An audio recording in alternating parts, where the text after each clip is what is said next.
Hello and welcome to Deep Cuts the Game, the movie trivia podcast with great movies and great guests. Every week I bring on three interesting people from the world of entertainment, give them three movies, and challenge them to pull out the most obscure actors they can. The deeper the cut, the more points they earn. I'm your host, Jeff Penn, and with me as always, a guy who almost went viral, but it turned out it was just a bad case of food poisoning, Alex Young. How you doing, bud? Pretty good. I feel like you need to work on the intro because you're only bringing in two people. I'm burdened with this every week. But at this point where we're at like 90 whatever episodes, I guess we can say you are in the world of entertainment. Interesting? Yeah, see, there's so many misnomers in there, Jeff. It's all inaccurate. How are you doing, bud? I'm good. We've got two guests on today. It's a double. We do, and they're from like currently on almost opposite ends of the world. I'm not sure. I know one's in Santa Monica putting together IKEA furniture, and I'm not sure where our other one is. But let's introduce them and get them into the show. Our guest today, well, one of them is a filmmaker who didn't just make a movie; he figured out how to make it seen. His micro-budget film Simmering racked up over 1 million views online before landing a deal with HBO Max. And now he's back with One of Us, a new horror film premiering at the Manchester Film Festival, right? Am I okay? Good. That's My Googling is top notch. He lives right at the intersection of storytelling and strategy, which either makes him a visionary or the most dangerous man in independent film. Please welcome Stefan van de Graaff. Welcome to the show, Stefan. And thank you. Yeah, so sorry, Michael, I don't have as big a fancy write-up for you. I can't follow that, so I think this is great. But joining him is Michael Whittle, who I believe is taking care of the music and on the new film One of Us. So we're thrilled to have you both here. Welcome to Deep Cuts. Stefan, where are you currently? We didn't get that before we started. Where are you? I'm based in London now, so okay. We, like you said, basically almost opposite sides of the world. Yes, I didn't know that when we booked you in. Where I was like, okay, I'll find kind of like later in the afternoon for Stefan, so it'll be like midday for us. And you're like, yeah, I'll bring Michael onto it. And I just assumed Michael was same time zone as you. And then it's like he's like, which nope, you would, yeah. He's like, it's 8 a.m. for me. So that's good. I've been up, so it's good. But no, this is excellent. Thanks very much. You actually contacted me, which was a thrill for me. When I got your initial email talking about the show and wanting to come on, I sent it to Alex right away. And I was like, do you think this is legit? Like, and Alex is like, and he's like, well, Kit Connor, he's a real actor. And I was like, I know. And that's what's making me think this isn't legit. You're like, where's the spam in this? I can't figure out like, what to play with. When does he need my banking information? And we're getting there. We're getting there, yeah, Jeff. An investor on the film. So Stefan, tell us about Simmering first. That's what I've seen of yours. And that's from, I believe, like 2019, 2020 kind of time frame. Yeah, that's right. We started shooting it in 2018, finished shooting it in 2019, released it in 2020. And then it was towards the end of 2020 when we sold it to HBO.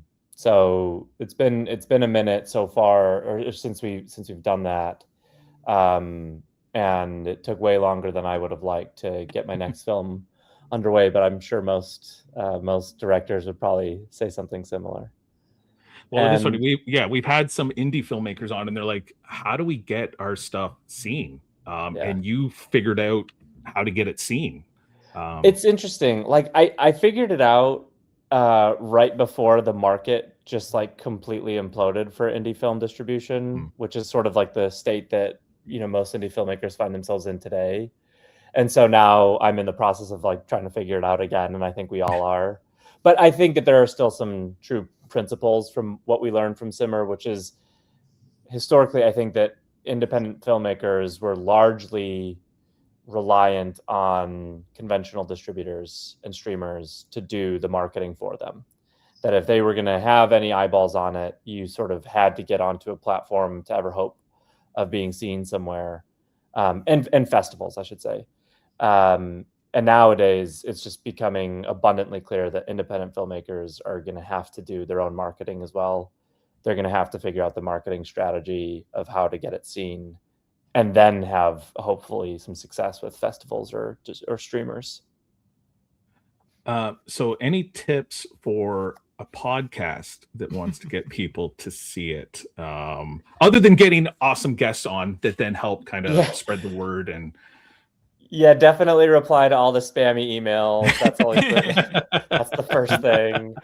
No, I think that it's the same thing is probably true for all independent artists, let's say. And that is that I think you just need to find your niche. And the more broad you go, like my background is in marketing. And anytime we had a client that said, like my product is for everyone, it's the same thing as saying my product is for no one. You need to know who you're talking to and who would be interested in what you're making. And more, I think that people will be interested in more niche audiences. I think that an audience of 1,000 really engaged viewers or listeners or readers or consumers is going to be way more valuable in the coming years than 50,000 or 100,000 that are kind of like, oh yeah, I followed them at one point, but I don't even really know what they do. And so I just think that I would not be chasing the total number as much as I'd be chasing kind of the devoted, really committed people who I engage with and feel like they can dialogue with me on my platform.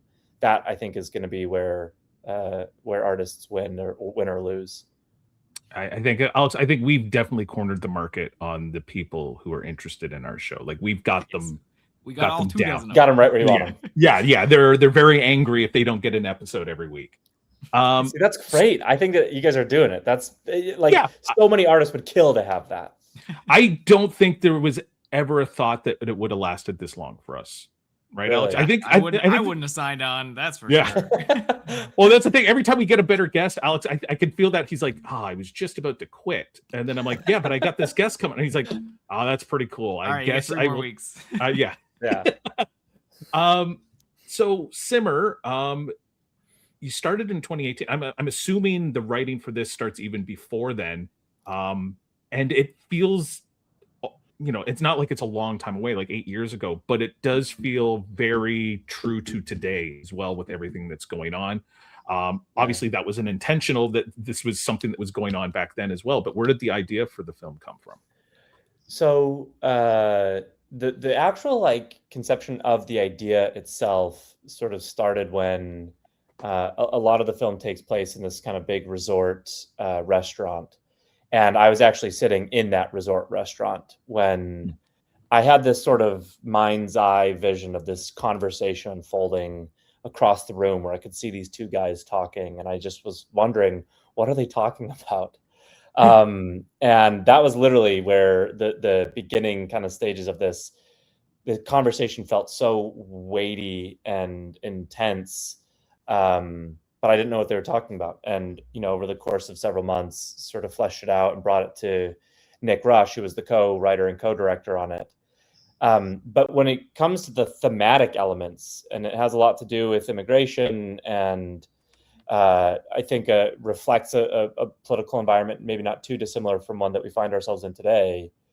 What was interesting was I'd read there was a futurist who had done an article. I can't remember who the article was with, but he talked about one of the things that he did to kind of, wage prophetic was that he would read newspapers from last week, last year on the same date, and then I think it was 50 years ago on the same date. And if he saw that there was a theme in these newspaper clippings that was consistent 50 years ago, a year ago, and yesterday, then the likelihood that that was going to be something we're talking about in 50 years from now is very high. And I remember having my mind kind of blown about that. So I went through this exercise, and sure enough, immigration is just something that literally for the last 2,000 years, we've been talking about this. This is not new to civilization, even though it always feels like it's new, because maybe the locations in which we're talking about it have migrated, or certain circumstances, but the concerns and the doubts and the skepticism and the fears around these things, this is just they're age old. And so it's been sad, but not shocking to see these things sort of cyclically return. Now, so one of the other elements for the film was the fact that the lead, he's a chef, And I can't remember when the Bear started, but that seemed to kind of bring out a new, like, everyone's interested in cooking again. We went from like some movies back in the early 2000s to like every cooking show on, all the cooking channels, to the Bear. But this kind of falls right, I guess right before the Bear. And it's one of those things that makes you realize, you're like, oh yes, cooking looks beautiful when it's shot well. And that's one of the things I really like. Not the, but Simmer, it handles that beautifully. Was cooking and that something you're always interested in? Yes, but what was interesting is I remember having a conversation with Nick, the co-creator, and I remember saying something to him about how I think that everybody has two fantasies. One of them is a food fantasy, and the other fantasy is killing their boss. So perfect marriage. So let's make a movie that is about food, and it was we knew that it would be a very cost-effective way to have something that was very hooky and kind of like engaging and entertaining or whatever. I mean, that wasn't where we started writing the story, but we kind of arrived there realizing, like, you know what, there's sort of a theme here that I think people will relate with. And anyways, so we end up making a film about cooking and killing your boss, kind of. So I know I watched Simmer. So I'm in Canada, and obviously streamers are very different. Where can people find it to watch it if they want to check out your film Simmer? Yeah, so if you're in the United States, we are streaming for free on Amazon Prime Video. Okay. And then most other places in the world, I know that it's on Prime as well. There's other places in the world where we do have streaming rights, and so there's places you can get it for free. But it is on Amazon Prime for rent in most places of the world, and I think on YouTube as well. But I actually had an experience a couple of weeks ago. Did you guys see Begonia? Alex definitely did. I'm done with that guy. Okay. Well, we can get into that. I mean, yeah. Cool. I mean, just yeah. But no, go ahead. I watched it on YouTube. I rented on YouTube with some buddies, and without giving anything away, the subtitles on the official YouTube streaming, they had pulled subtitles from the end of the film and put them in the first 20 minutes of the film, unrelated to anything. So we were reading these subtitles saying, like, what is this conversation? And as you kind of start getting into the film, you realize what they're talking about. And so, like, this major spoiler had come in 20 minutes into watching the film. And we were like, this is YouTube's official release of this project. If I was their team, I'd be livid. So I can't really encourage people to watch anything that I make on YouTube until they fix those bugs. That's okay. I've seen it. I used to cut promos for TV shows, and when Lost was on the air, ABC would send us they would send us the first 15 minutes. And as you can understand, Lost was a very don't spoil anything because it's Lost. Yeah. So we would cut the promo from the first 15 minutes. Now, I didn't do this. A coworker cut the promo with the first 15 minutes of the show, put it on air, and like a couple days later, ABC's like, "What are you doing?" They had sent the last 15 minutes of an episode by accident. And I can't remember something about a bunny being dead and coming back to life. And everyone's like, oh my God, like the bunny wasn't dead. And I don't remember what that had to do with anything. But it's like, that's a big network. And wow. Yeah. I mean, we're all humans, right? We're all humans. Up, so. Anybody. But I still am curious. I kind of want to hear where the departure was. I don't know if you want to get into where I honestly don't. Yeah, I don't know. It was probably just a guy who was doing a similar job to me that just didn't check his time code and segment. No, sorry. I meant I wanted to know about where your departure from Yorgos, where that immediately after pretty whatever Poor Things. Yeah, Poor Things. I was like, I can't.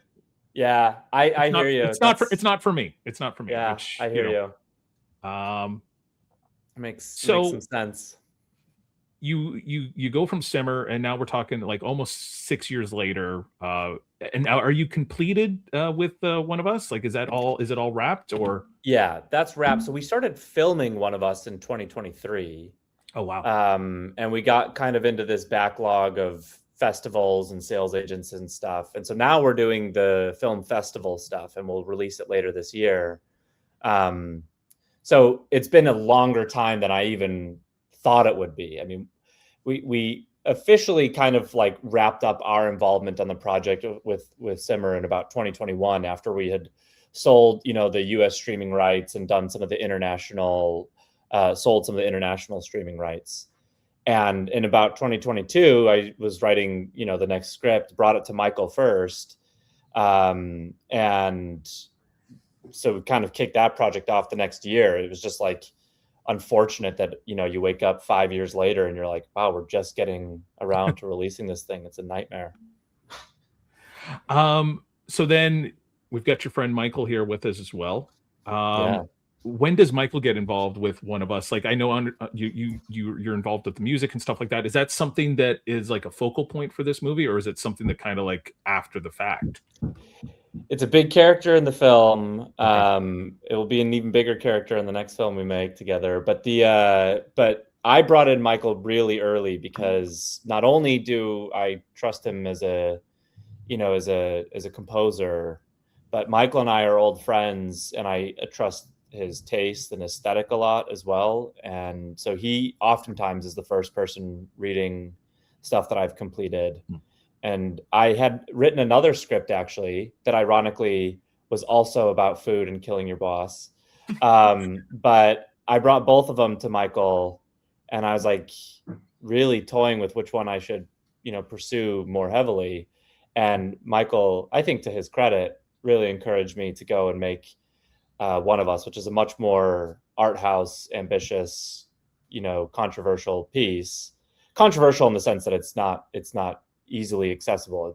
It's a much more nuanced film. The other one is a bit more of a kind of standard thriller fare. But I brought him in really early. So I've read some things about One of Us. I believe it takes place at a funeral, and people start disappearing from the funeral. So it's a bit of a horror film, if I'm not mistaken. Yes. Pitch us on One of Us and tell us why we need to get to the Manchester Film Festival first to see it. Yeah, well, so the thing with One of Us is it is a horror, and it's being kind of branded and marketed as a horror. I would put like a big caveat in saying that it's a horror in the sense that maybe like a Greek tragedy is a horror, that Okay. like Oedipus Rex is a horror, and that it's very existential and it's very dark. But it's not a horror in the sense that there's like jump scares, really. It's much more psychological. But I think that for people who are looking for, they're kind of billing it as like elevated horror these days. I think that it fits very much in that sort of genre of an elevated horror, that there is something maybe entertaining on the surface of it, but it's very allegorical, and it's meant to be unpacked, and it's meant to require something of the viewer. It will not unfold itself easily to you, but that's by design. And we think that it's very rewarding for those who are willing to kind of pick it up and engage with it. So you've got Is that too ambiguous? Is that no. I mean, right. it's great because like I think working from the world of trailers and promos, like there's just enough there. Too many times it's like, here's everything that happens, and you're like, I know, yeah. You're like, I know who the killer is. It's and I don't know if you've watched it, but Alex and I just finished watching DTF St. Louis. Oh no, I haven't. It's a is it HBO, Alex, or is it like showed? But it's like Jason Bateman and David Harbour and Linda Cardellini, and it's one of those like murder mystery limited series. And having watched so many of these things in my life now, like immediately in the first episode, you're like, well, I know it's not this guy and it's not this person. And you're like, well, the only other people left are this person and this person. So by the end of, the third or fourth episode, I'm like, Alex, I think I know who did it. And he's like, really? Based on what? I'm like, based on having watched 1,000 of these things. Yeah. But I will say their trailers were good enough that I don't think I even knew anyone died in the trailer. Oh, interesting. Okay. So like the first, spoiler, first episode comes out and, somebody's dead and you're like, huh, okay. Well, I did not know what this was about. And so at least I was on board from that point. Oh, that's cool. So you've got Kit Connor in this film. What's it like to go from kind of making an indie film to, and not by any means is like Kit Connor, like a household name. I actually texted my daughter, she's 20. I'm like, hey, do you know who Kit Connor is? She's like, yes. And I was like, okay, I'm old. Tell me about Kit Connor. So how do you get involved with working with someone like him? Yeah, it's funny, just really quickly on that note, like I have learned that there's a generational divide in that, like, if you're over 30, there's like maybe a 50-50 chance that you know who Kit is. If you're under 30, it's like you know him. It just there's just, I don't know what it is. It's like a very quick razor to know, like, how old are you? How old are you? But yeah, so Kit was you know, when I first reached out to Raquel, the producer on One of Us, I had sort of put together a massive list of ideals, you know, a roster of people that I'd be really interested in pursuing. And Kit was on the list, but I had raised like a flag with him that I was afraid he was too young. And long story short, we kind of go through the casting process. We cast somebody else to be in the role, and they get very sick about 2 weeks before we go to film. And so they have to drop out. But fortunately, his talent agent and the rest of that agency are really supportive of the project. And they, you know, they connect with us. They connected well with the film, and they were willing to kind of, you know, do everything they could to assist us. And so they sent us a list of names of like, here are people who could step in and work in the role, which is a really kind of unique privilege to basically have like a list that you can sort of choose from. But for me, I was really excited because Kit was on the list and he'd already been on, you know, my radar. And so we, you know, messaged his agent saying, we're concerned that he's maybe too young. When we went to film One of Us, he was 18, turning 19. And we thought that, you know, I had originally kind of had the role billed for like 25 to 30. And his agent was like, he's the most mature guy you'll ever meet. Just talk to him and you'll see for yourself that like he can play older. And just because he's been known for his younger roles, like, do not let that scare you off. Like, when you talk to him, you'll see what I mean. And so I got into a call with him and he had read the script and liked it, fortunately. And she was exactly right. Like, he was just, he's very, very wise. He's very calm and collected and clear-minded. And it was just like immediately clear that he needed to be the one to do it. And so there was a lot of fortune, honestly, involved in landing him. And he was just incredible to work with. So where do we go from here? Is it festivals or is it distribution? What's next for you and for One of Us? So we'll do some more festivals probably kind of through the end of this year, and then towards the end of this year we'll release the film, and hopefully, you know, we are in some preliminary conversations with sales agents and about some streamers that we would go after that are maybe some obvious fits. But I think that ringing in the back of my head is still sort of the Simmer experience of, you know, your own sort of marketing, self-distribution. These are things that I think are going to be becoming more and more common in the independent film world. So it wouldn't surprise me if, when push comes to shove and when we start looking at actual deals on the table about where to release the film, if we don't opt for something that is more self-distributed and global, and where we get to build a one-on-one relation with the audience. So we're, you know, the jury's still out a little bit on which path we're going to take, but I think we'll definitely do the festivals, release it some more places that way, and then hopefully do a limited theatrical run and make it something that people can see around the world. I was you talking about this and learning more about it. It's crazy how much in the past 6 months, filmmakers and actors are becoming more vocal with what's going on behind the scenes financially with things. Like, I'm learning far more about like actors and how much money they do or don't make from a film. And I think some people passed away in the past year. There was all these like different like fundraisers and people were like so upset that someone would, you know, a big time Hollywood actor would need to raise money for their family kind of thing.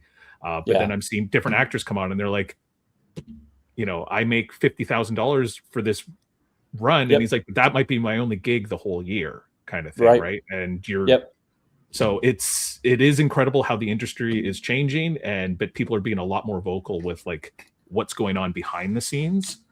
I think and you're living it. Yeah.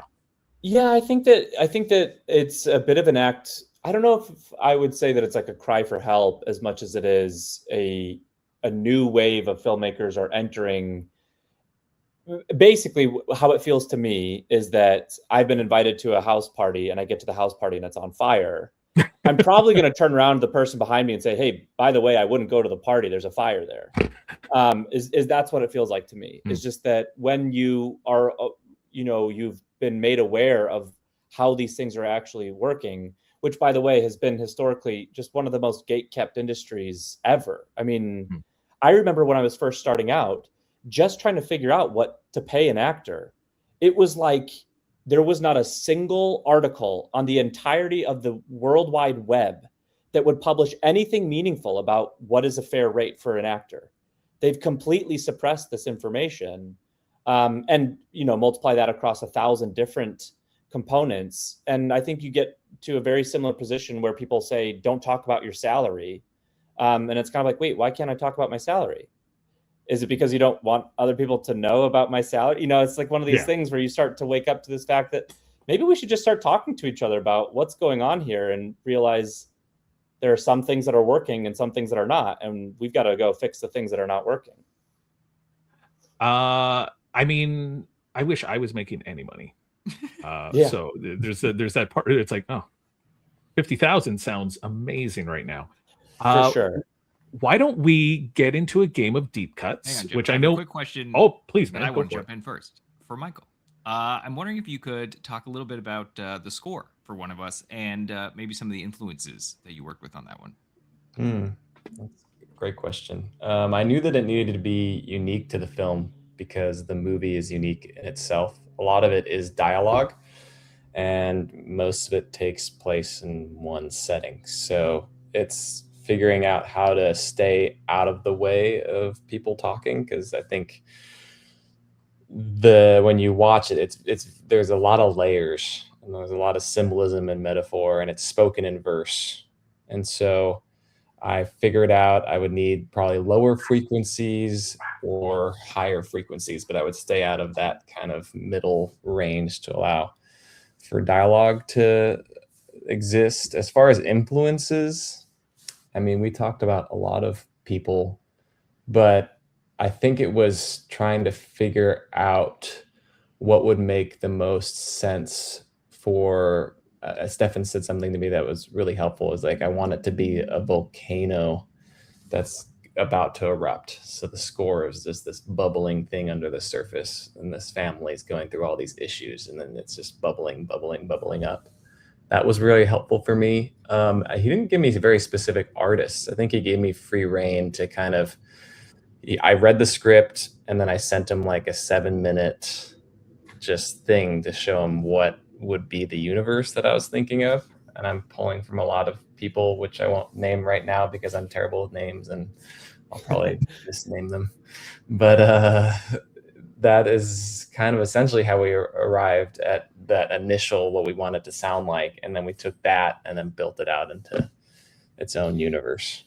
The only name I remember explicitly, because I didn't want to influence Michael too much because he's an insanely creative composer, but the only one I remember discussing deliberately with you was Vivaldi. And there's some motifs that maybe carried over from that conversation, but for sure, Michael is a hugely original composer, which is why he's so great to work with. Now, awesome. How much of it, Michael, did you do based just on the script, and then how much did you wait for the actual footage and the dailies and the rough cuts? Surprisingly, a lot of it survived from the script. I think, I think if I remember correctly, the initial cue that you see in the intro was kind of the first thing that I sent to Stefan. And then with script, the main thing, there was no theme. So there was a lot of great textures and sounds, and we knew what it would feel like. But I remember, I think we were a few months into it, and Stefan's like, yeah, we don't really have something. And it was around the time that Batman was a thing, the Robert Pattinson Batman. It's bomb, bomb, bomb, bomb, bomb. And we're like, wow, 2 notes. And it's very powerful. Like Jaws is famous for that. And so we figured out something, I think it's 3 notes, but that works both in terror and in hope. And you see that throughout the film. Like there's these 3 notes that can work really well to make you freaked out, and then they can also make you cry. And so I think we landed on something nice. But that was my main homework, I think, after film principal photography was taken. I like that 1 extra note to 1-up Michael Giacchino. Take that. Yeah, exactly. Yeah. Dink. Exactly.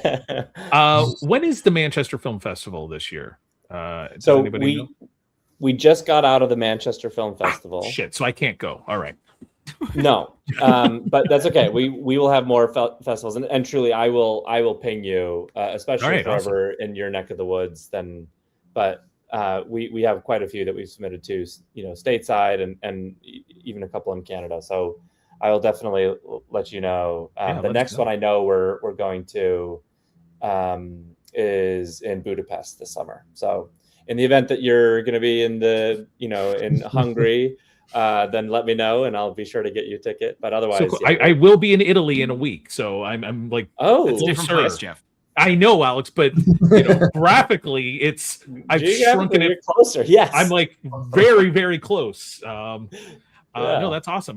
Good luck with that. So, all right, let's get into a game of deep cuts. And so the first thing we do is I give you the name of an actor and actress, and we do the IMDb game. And you're going to try to tell me what you think is number 1 on their best known for IMDb. Michael, I'm going to let you go first because Stefan had more say in what movies we were going to be playing with today. So I want to give you at least a little bit of an advantage. So today's actor is Taron Egerton. The reason I chose him is, well, I'll tell you later. So Michael, you're just going to try to tell me what you think is number 1 on his IMDb best known for. Rocket Man. Rocket Man. That's a good choice. Stefan, what do you think is number 1? And you can't say Rocket Man now. Oh, okay. Kingsman. That's what's called, right?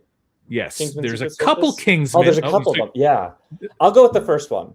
Okay, so that's is that Kingsman Secret Service? Is that? I believe that's Secret Service. 50-50. I feel like it could go either way. I know. Alex, what about you? I'm going to go with the second Kingsman, just to the Golden Circle. Golden Circle. Well, you're all on the board. The other film is Eddie the Eagle, which fair enough. The reason I chose Rocket Man is because in Rocket Man with him is Kit Connor plays older Reggie or something like that. So, but Kingsman Secret Service is number 1, Rocket Man's number 2, Golden Circle's number 3. So you're all on the board. So well done. Stefan, would you like to go first, second, or third? I guess I'll go third. No, I'll go first. Make it easy on myself. All right. Michael, you were second closest. So would you like to go second or third? Second.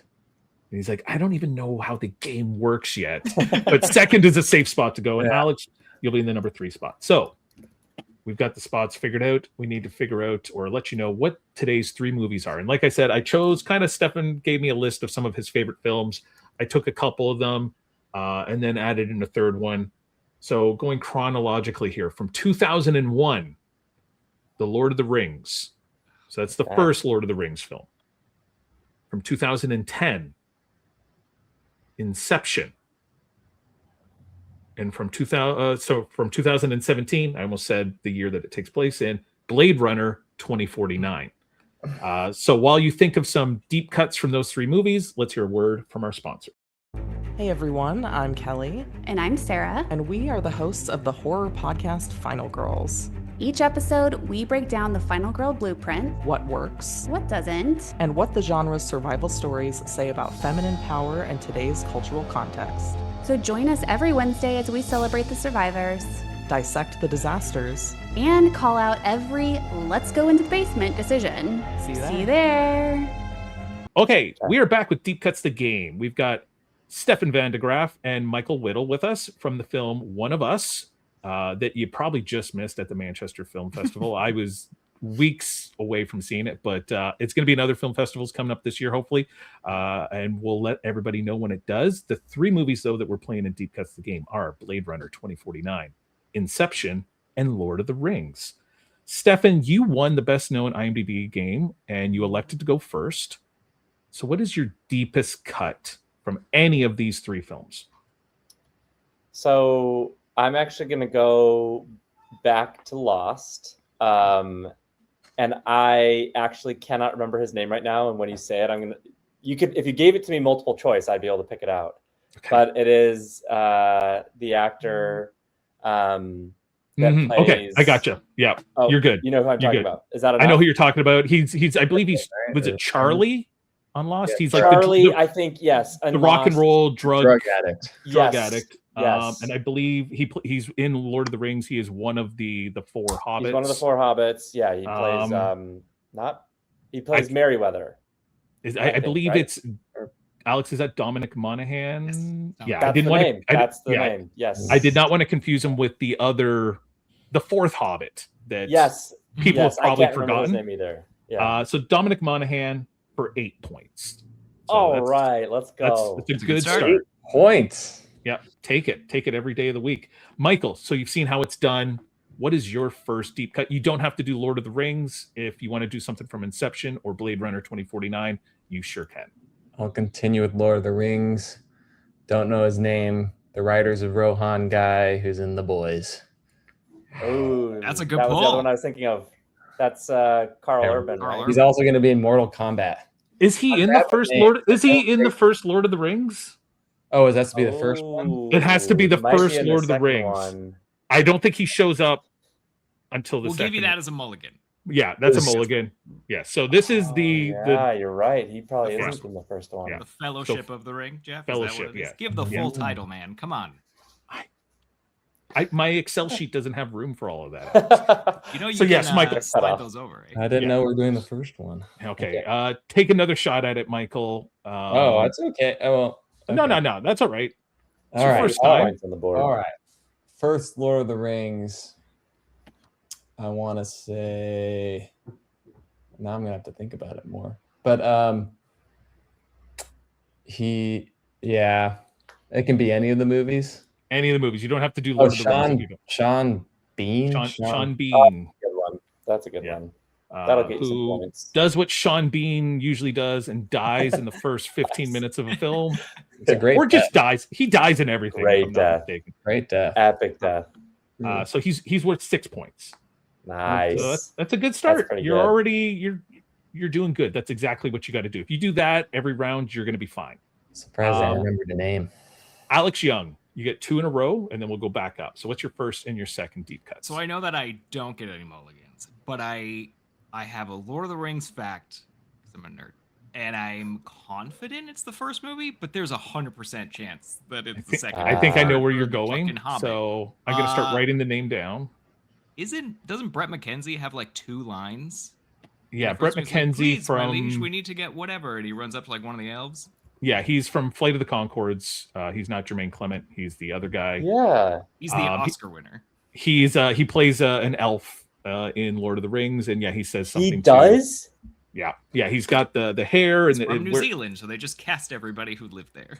Yeah, actually, everyone who's in the movie everyone from New Zealand is in the movie. Alex, the whole entire country, the whole island. They got them all. Yeah, for sure. Brett McKenzie's worth 14 points, Alex, because my gosh! Wait, I mean, like Alex said, it's 20 is the highest you can go. So 14 is.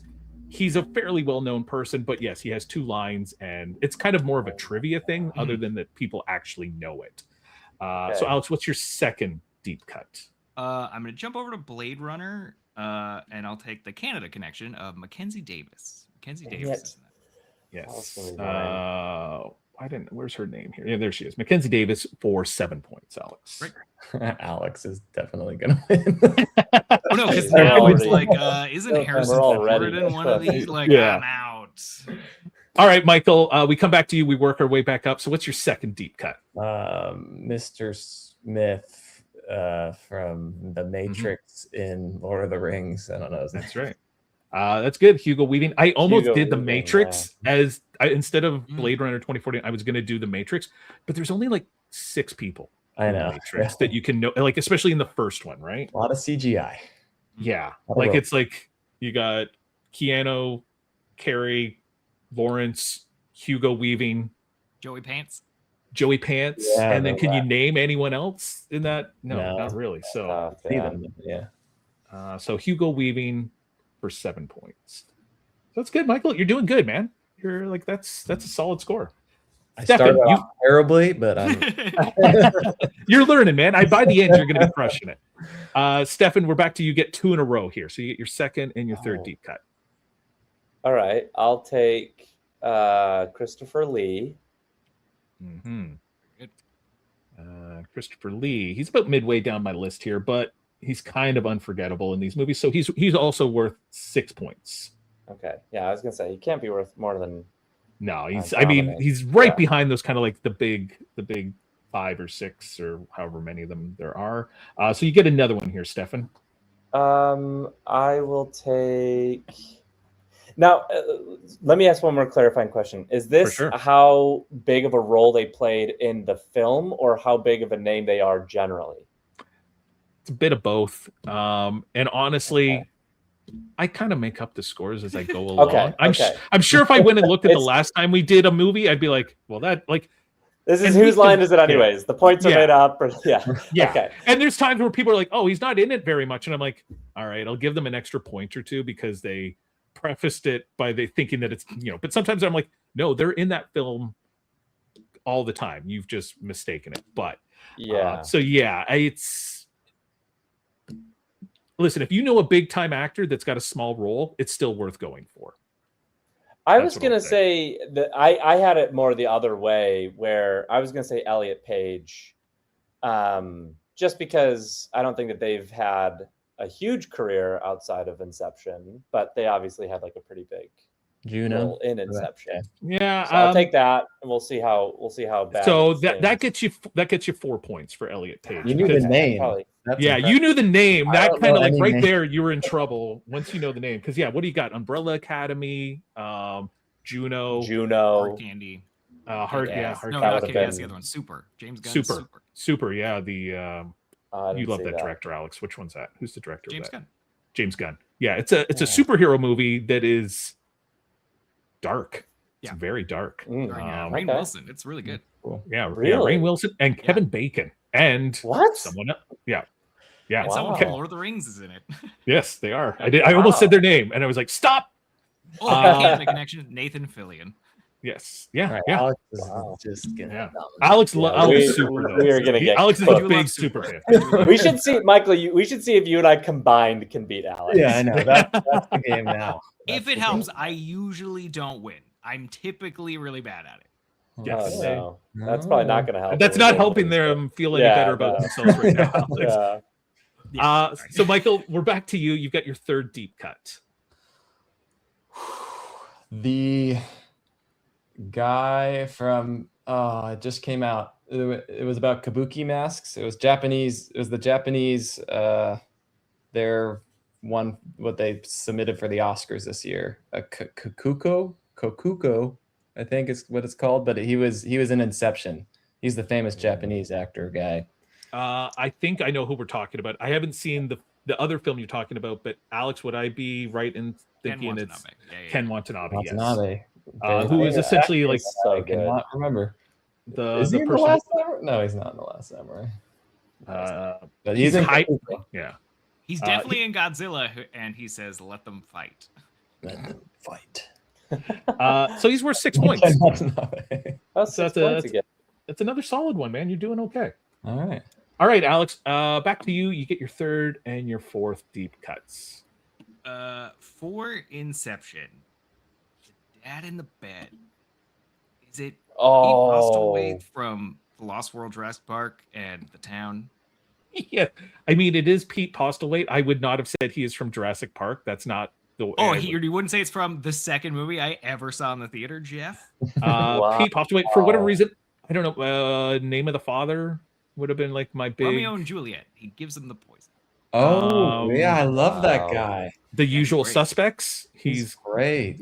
He's got a fake Japanese name in the Usual Suspects for some reason. Yeah, exactly. Also Also Pete a Paul great movie. for 10 points. 10 Oh, points. Alex. Wow. Jeez. That's only 10. Man, that's crazy. That's a good. All right, Alex, what's your fourth deep cut? So I'm gonna take Blade Runner, and this one's a shot in the dark because I don't actually know if she's credited in it. But What? they use her image. That's so deep. No, well, it's Sean Young, but they use it's all CG Sean Young, so I don't know if she's Oh. actually. She is credited in the film, so she's worth another 10 points. Yeah, all right. That's cool. And not naming names, but we had a guest on who said they were one of their least favorite people in the world to work with. So, and we didn't get into why, but The CGI version probably was really probably. more expensive, but All right, Michael, we're back to you. What's your fourth deep cut? You're almost out of this, man. man. Okay. I might take an L with this. But I think Smeagol, is he in the first one? Is he? Yes. Okay. Smeagol is in it. Yeah. He's in Marvel too. Right? That's right. He's Ulysses Claw. Oh, yeah. Yeah. So the actor we're talking about is the famous kind of like motion cap actor Andy Serkis. Andy Serkis. Yeah. For 8 points. Very good. I don't know if he does the voice of Smeagol. Oh, he does. Is he the voice as well? Okay. I saw his audition reel for it was fantastic. Is he not also King Kong in one of the King Kong movies, Alex? I know Toby Kebbell is. Toby Kebbell's in Skull Island, but I think in the Jack Black, Adrian Brody King Kong movie. Oh, maybe. I think it's that Andy was Serkis. also Peter Jackson, so that would make sense. Also Peter Jackson. Yeah. So I think it was him. All right, Stefan, your fourth and your fifth deep cuts. Oh yeah, that's right. I get to go twice. Okay, I want the guy. I've got two good ones the guy he's in. Shoot. Okay, he's in Inception. He's one of like the main crew guys. I think he was also in Brick. If I'm not mistaken. Yep. Yeah, unfortunately, he's very famous. Unfortunately, so that's Joseph Gordon-Levitt. No. Hang on, I'm not thinking of that one. Oh, okay. Okay, no, you're right. He might not. You're right. When you said Brick, because he's the star of Brick, but he's the star of Brick. No. You're thinking of the kid from Witness. Oh, I don't know Witness, but he's kind of with Harrison Ford. He's the kid at the very beginning of Inception that then gets caught, if I'm not mistaken. Yes. Yeah, his name is Lucas Haas. Lucas Haas. That's the one. He's bigger now. Lucas Haas is the little kid in Witness with Harrison Ford that sees the murder. No way. But he's in Brick too, isn't he? Or he is in Brick. Yeah, and that's so. When you said Brick, I didn't even think of Lucas Haas because he's a deep cut in Brick essentially. He's like Lucas, in the very first scene when they get busted in Inception. Yeah, because I think he gets the carpet wrong. He was like the original constructor or something. Yeah, he was the Elliot Page before they got Elliot Page. Exactly. So he's worth 11 points. So well done. Oh, right. That's a good one. That's a good one. Right. What's your fifth? I feel like you got another one. Like this is. I do have another one. This is I don't know how to say his last name, but he was the guy. He was also in he just did that movie. I can't remember the name of the movie, but he just did this movie where he's like a radio talk show host and it's like a TV. horror. I know who you're talking about. And then he's very pale. Is he very pale? Yes, very pale. And he was in Batman. He was like the police officer that Don't worry, you got it. It's David Desmelchin. David Desmelchin. I love that guy, by the way. He does. So do we. Very, very good. Yeah, he's a guy we would desperately want on this show because he's very much. Like you should reach out. He's busy. He's a busy guy. He's busy. We've heard from someone that he's very busy, but okay. David Desmelchin, he works. I can't remember what his job is in Blade Runner 2049. I think he's a bad guy-ish. I think he works in the office with someone. But you're right. Yeah, he is the cop that I think someone's torturing in Batman. He is Polka Dot Man in the newer Suicide Squad. Oh, film. that's right. That's right. Oh yeah. So he's worth 10 points. That's a good one. Nice. David Desmelchin. Yeah. I think Michael, from here on out, I'm celebrities only, unfortunately. So you guys are gonna. It's all right. You've done well. Michael, what is your 5th deep cut? In Blade Runner, she's in. She plays Marilyn Monroe in Blonde. She plays. I can't remember. You know her name. I don't know her name. I Uh, don't know names. From the This is why Knives I'm Out bad when it's film. award season and I go to these screenings and I'm like, I can't talk to anybody. She's If I gave you her first name, you would know her last name for sure. okay. What's her first name? Anna. Nope. He's like Anna Taylor-Joy's not in this film. No, Anna de Armas. So Michael, you're getting the points. She's worth 4 points. 4 points for Anna. Oh, Okay. okay. That's more than I thought it would be. She's like mega. She's celebrity. pretty big. Yeah. Her screen time isn't it? I guess she does play. It's a weird screen time with her Yeah. because sometimes Yeah, it's it her and is. sometimes it's not her. Yeah. Alex Young, you got your final 2. Oh no. Okay. The villain in Blade Runner is Jared Leto. Mm-hmm. Studios keep trying to make that guy a star. Trying to make that guy. I know. Not Jared gonna Leto happen. for 7 points, Alex. Oh, that 7 was worth points. more. I should've Really? that one. Wow. I mean, I he's thought not that- he's not in it very much, and I think Oh. he gets. Yeah, he's not in He's it in a it. whole lot. Yeah. What's your final one, Alex? And now I'm scraping the bottom of the barrel. So Tom Hardy in Inception. Inception. Yeah, Tom Hardy for the same amount of points as I was about to say for a person that you didn't say. So he's 3 points for Tom Hardy. That's fine. Okay. Well done. All right, Michael, it's your final deep cut. Oh no. That's all right, man. You've done pretty good. No X, and that's the key. Never put up an X. So yeah, I can't think of anyone deep. So I'm just gonna go with Harrison Ford. Get a I can't go with anyone deep, so I'm just gonna stick Go my with toe him. in the water and take the. Well, he's not 1 point. I'll give you that. He is worth 2 Hey. points for Harrison. Really? I thought it'd be one. I mean, based on screen time, he's not as That's true. visible as the lead. Not as bad as Ryan Gosling. I could have said Ryan Gosling. That's true. Yeah, that would have guessed. So, Stefan, we're back to you. It's your final one. It's going to be difficult, but there's enough points on the board that you could catch Alex. I get one. You got 1. This is it. I remembered one because it was a guy that we went out to actually for one of us, and I'm embarrassed now. I know his first name's Bernard, and he played King Theoden in Lord of the Rings. I think Bernard. Let me double check. Sometimes Jeff doesn't write. He was down. also in Titanic. He was the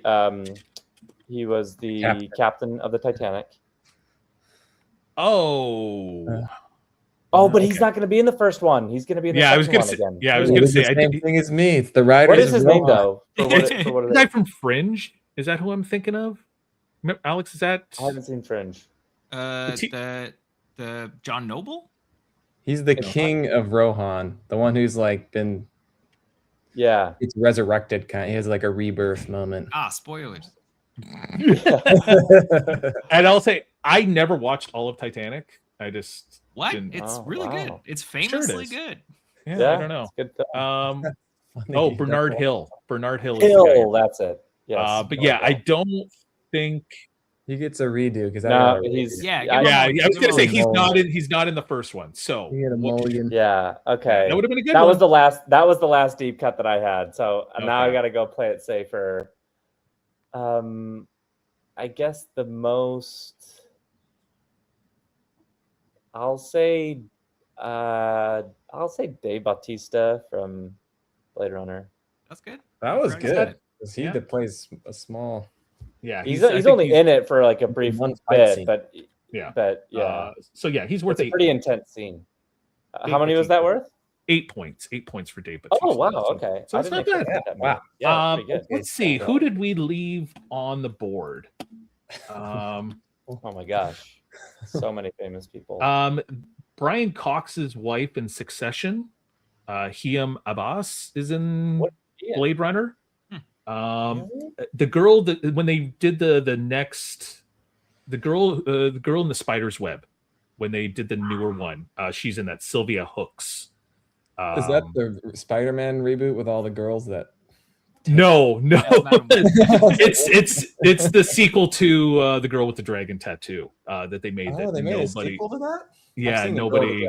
Nobody saw the next one. Okay. Edward James almost comes back, and then a deep cut.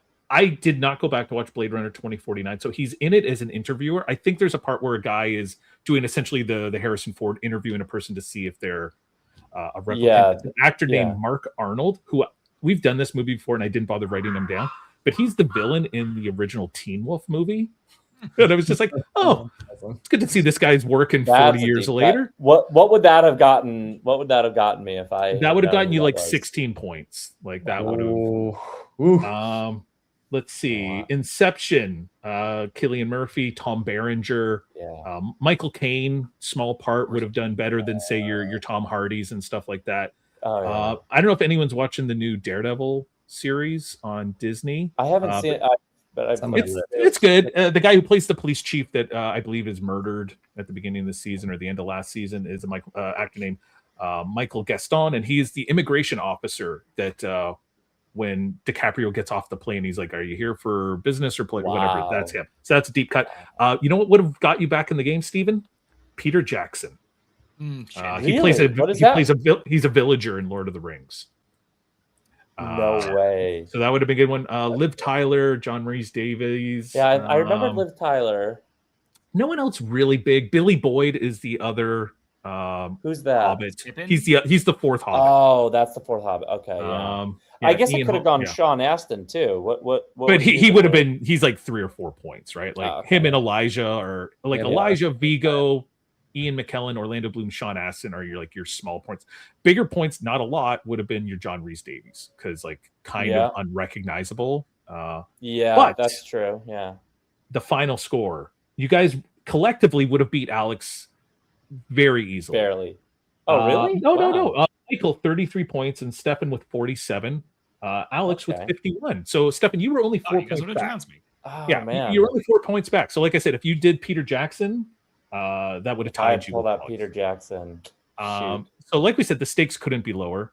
Wait, what was Peter Jackson worth? What was 12 points? 12 points for directors if they're in their own film. So I'm so happy I got more than 9. I don't go down in history as the worst. Not even close, my friend. Nice. Now, Alex, because you're the winner, this is usually the time where we let the winner suggest a future guest for us. But because you know what, they came on as a team, let's count their points as a team. I'm gonna give them my win. Plus, I bug you for that shit all the time. Where I'm like, you should get this guy. You're like, yeah, I'll try it. Shut up. Yeah, like Jeff, get Harrison Ford. I'm like, he's not on social media, Alex. I can't track that guy down. So yeah, Stefan, Michael, anyone you think might have a brain for this type of game that whether they want to promote something or just want to play the game. Anyone you can think of? I've got like a lot of people I feel like I would say to come and do the game. Michael's also super very well connected as well. I feel like he. All right. Well, I won't put you on the spot, but if you want to think about it and then shoot me an email after, and I'll send you. Yeah, I'll send you several names of people. Okay, great. That I think that people. It's a really fun game, by the way. Did you invent the game?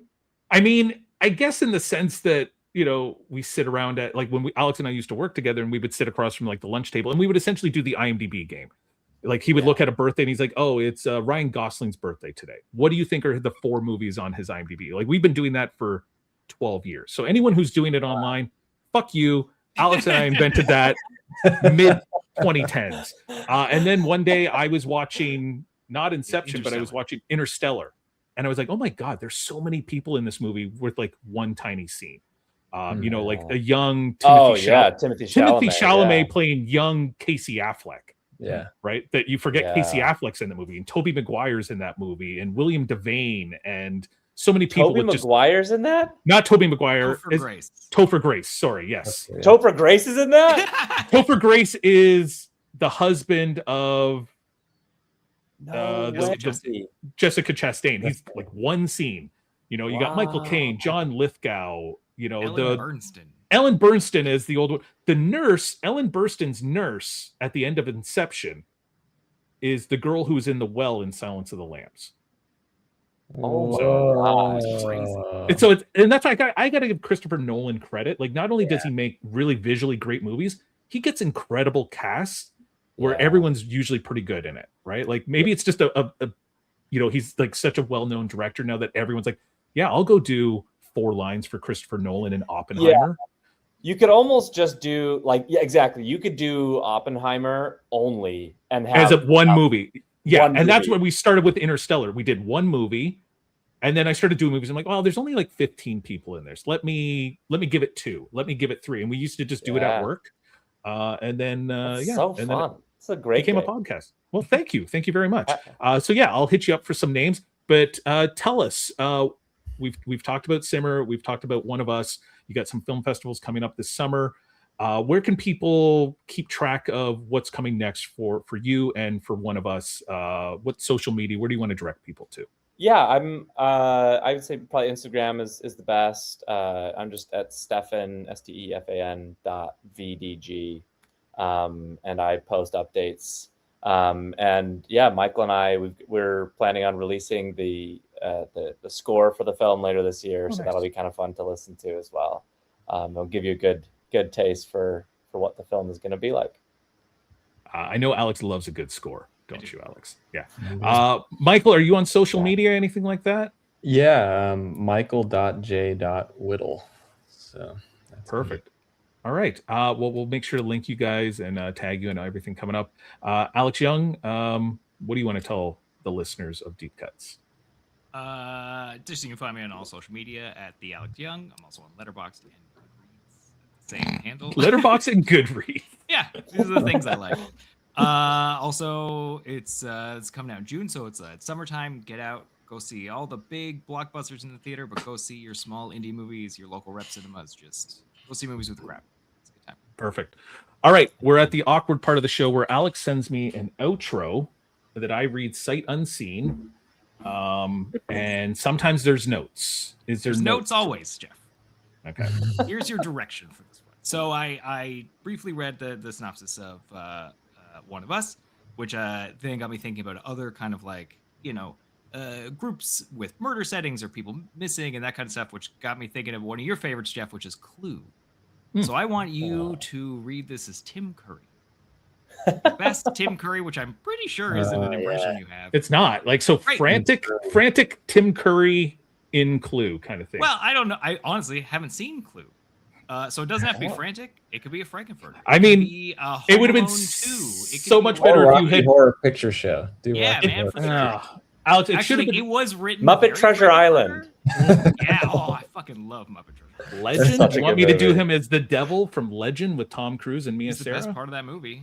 $10,000 glue. I was really hoping it was going to be Tim Curry at the end of Clue, where he's running around describing how everything happened, and he's out of breath. Man, do it how you want to do it. Do that one. I can't. I think I might do it as Devil Tim Curry. Is that okay? It is written as sexy Tim Curry, but you can do it like Rocky Horror. I hate this. I'm beginning to hate this part of the show more and more as you get more and more out there with your suggestions. Yeah, it's been 100 episodes, man. And you're only gonna get weirder.